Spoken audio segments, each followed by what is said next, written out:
northeast to east winds near 20 knots. Seas 3 to 4 feet, occasionally to 5 feet. Nearshore waters rough. A chance of showers. Well, happy birthday to me. We awoke to some rough forecasts for today, and it looks like we're not going to be able to make the crossing over to Marco Island. Winds are like up to 20 miles an hour. Not good to cross the Florida Bay there. So we're going to take the south side from Key West over to the Marathon area on the south side of the Keys to stay out of the wind a bit. It looks like the seas are calm on that side close to shore, and then we're going to cut up through Marathon over to Cape Sable and then hug the Everglades to try to stay out of these winds and waves. And we're off, keeping our fingers crossed. Happy birthday to Tommy. It's Tommy's birthday today. Happy birthday to me. We got quite the birthday present. I guess we can't complain with these views. Fishermen all around are all getting ready for the big send-off for their fishing day tournament, what was going on. Some really nice boats in here.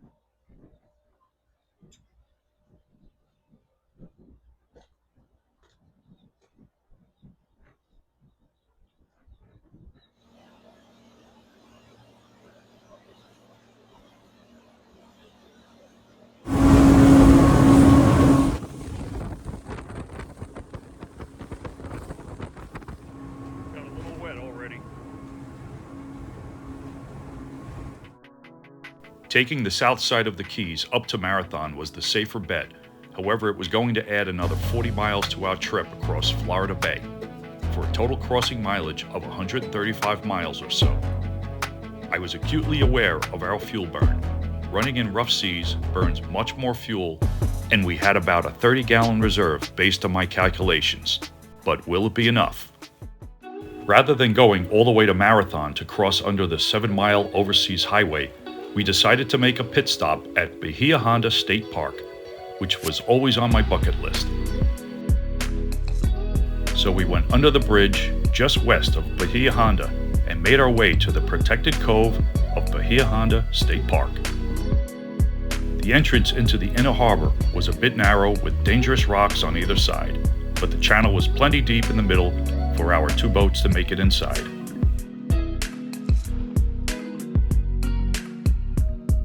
Once inside, the harbor entrance channel opens up to a small harbor, whose perimeter is lined with docks for transient boaters to tie up to. There was even a free pump out to use also. During construction of the overseas railroad in the early 1900s, workers dredged a deep channel and basin here to give railroad barges and supply ships safe access through the shallow waters. After the railroad was destroyed in the 1935 Labor Day hurricane, the old bridge was later converted into parts of the overseas highway, and today, Bahia Honda is famous for its beaches, snorkeling, boating, and the iconic old railroad bridge towering above the park. There is a small ship store and souvenir shop right on the premises that sells food and drinks if needed. We even got some key lime pie.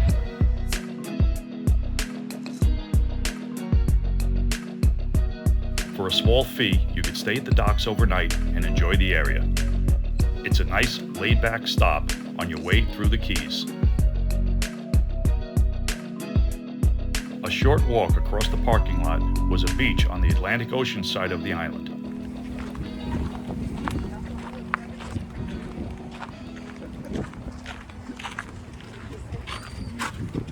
Not much of a beach.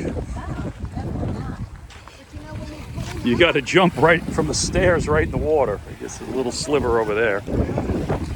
Yeah. Oh yeah, down the end, yes.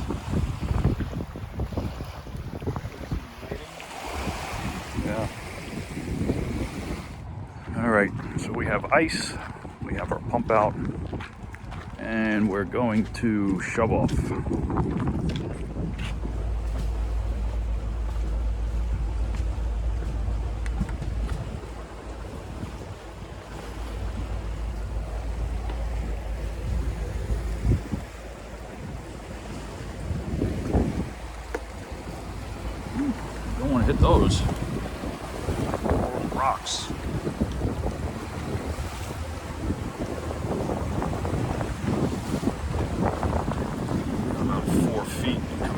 or so. I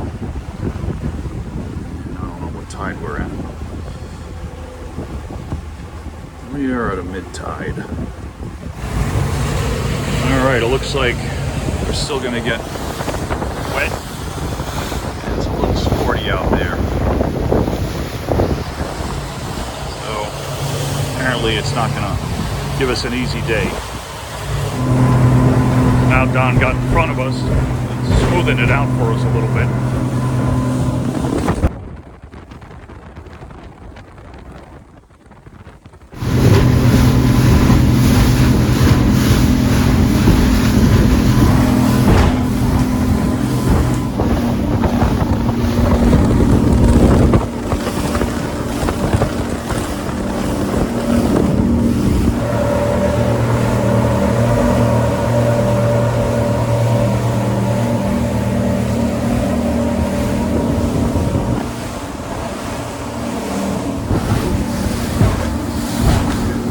Waves now.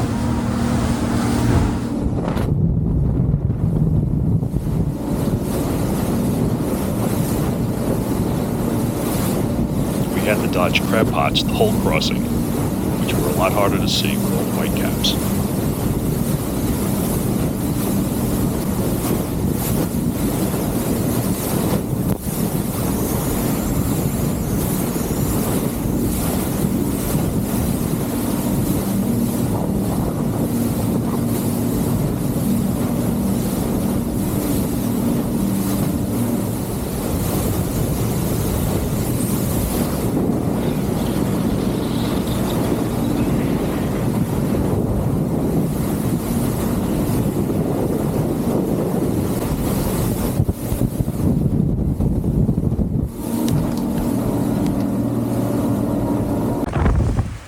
We made it to Cape Sable, and it is noticeably calmer when you're closer to shore here, but to beeline from here to Marco is about 58 miles, and we'll be a little more exposed than this here, so not exactly sure if we're going to hug the coast or just take the shortest route in a straight line.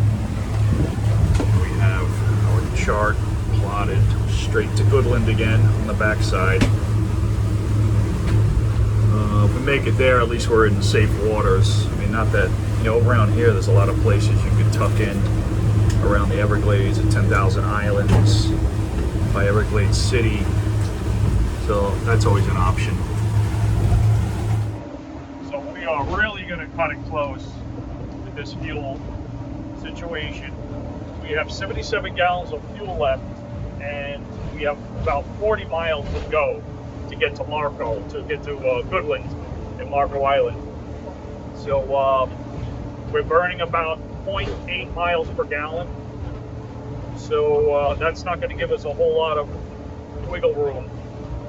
When we get close, we might have to drop off plane to save some fuel just to make sure we're not cutting it too close. I don't like doing that, but I guess we should have fueled up over a marathon.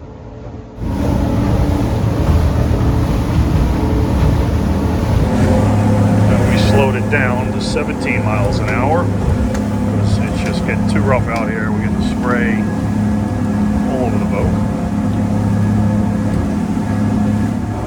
Just rocking and rolling. Tell you one thing that is working great is the Rain-X that I put on the windshield.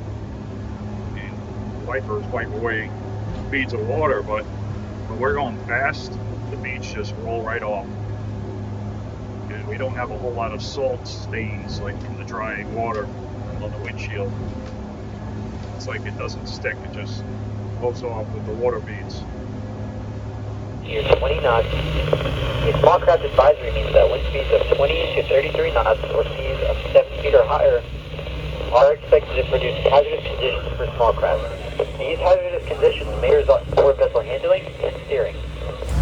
Alright, so we dropped our speed down, going about just over 9 miles an hour, and our fuel burn drops off too. So we're getting 1.3 miles per gallon.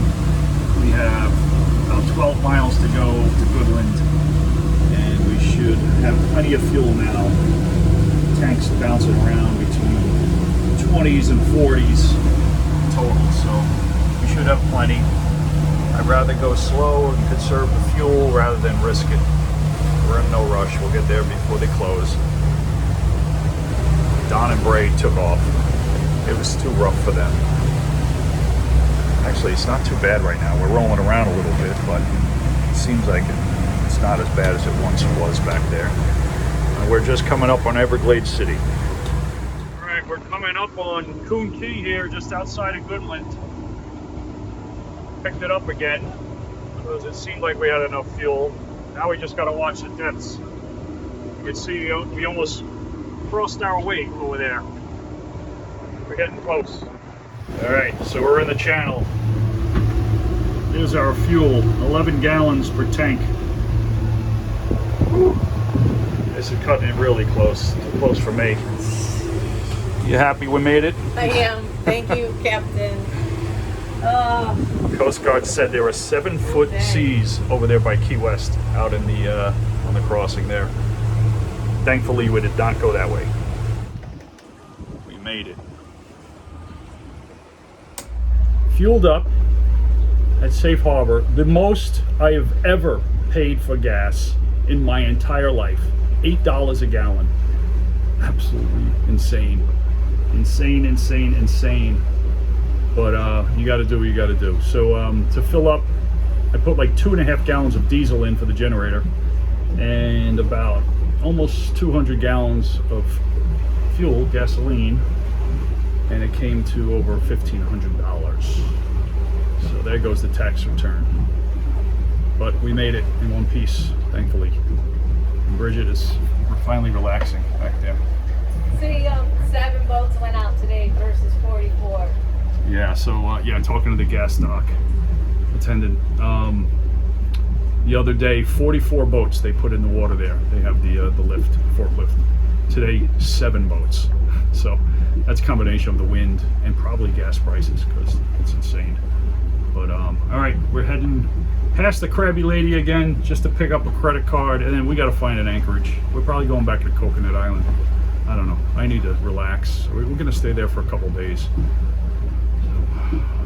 What a day.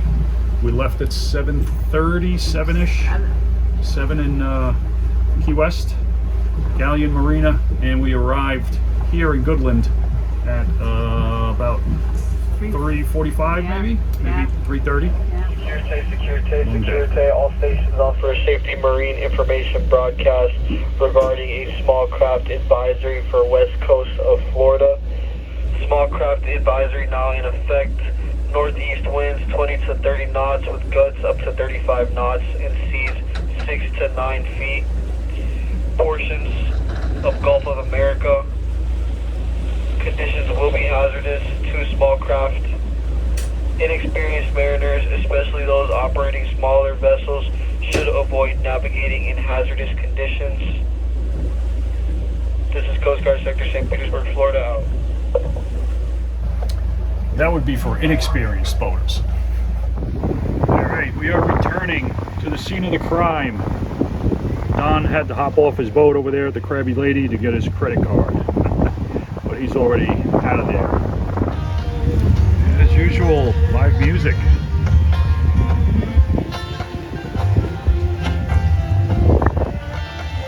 And this is another place we gotta hang out at one of these days. Pull up here to Paradise Found. Nice place too.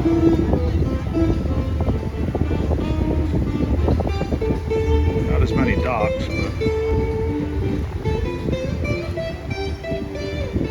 we can get in there.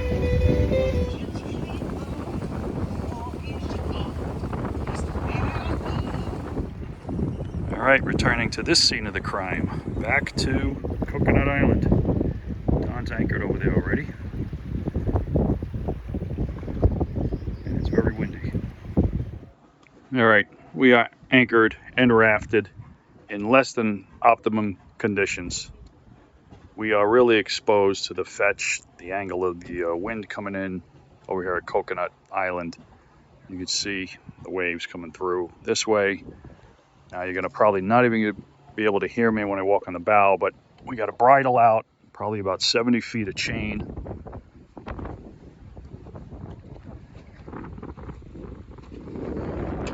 Seems like the anchor is holding at this point. Got a bridle. Chain is out, the bridle's holding the chain way down in the water there, so quite a bit of road out for the ground tackle. Look how salty we are. The boat got beat up. I had to tighten bolts on screws on cabinet doors and lost a screw to a cushion. Oh, this, I gotta fix this too. This bolted, these came out. The door is like, can't be used right now. Gotta retap that, put new screws in there. The joys of boating. So we're only in about 7-8 feet of water. And the wind's not bad when we're sitting back here behind the boat, but it's windy out. And I'm really worried about the anchor dragging because it's gonna blow us right there on the beach. But we have the anchor alarm on. We haven't dragged at all. We got some nice reference points there with the rocks on the beach. But it's gonna be stressful. It's gonna be a stressful night, that's for sure. So we'll keep our fingers crossed.